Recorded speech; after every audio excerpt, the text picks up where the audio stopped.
焉缺少女男，天地既成，万物以其备。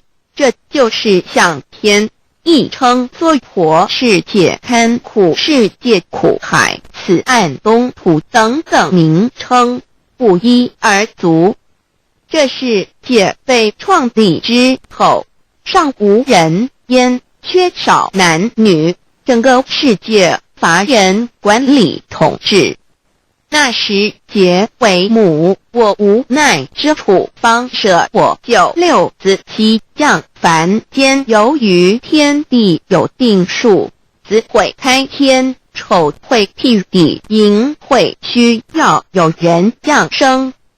时机已至，老母娘亦有无奈之处，才舍下皇母之9六元胎佛子，以其降临凡间，接受种种历练，屡次的差援佛东土，而下来一次反一次不肯治凡。于是老母娘每次差遣援佛子下凡降临东土，每来一次又回去一次，就是不肯留下来治理凡间东土。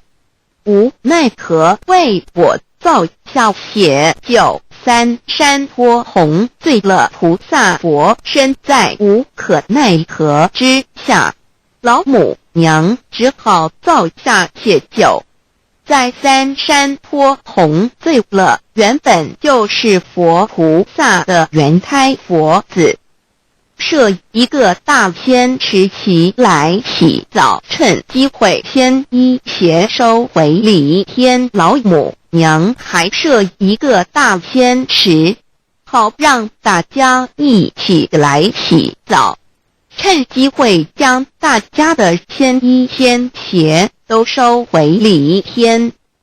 众佛子就醒来，不见母面，又不见仙衣鞋，可在哪边？众佛子就醒之后，却见不到老母娘，又不见仙衣仙鞋。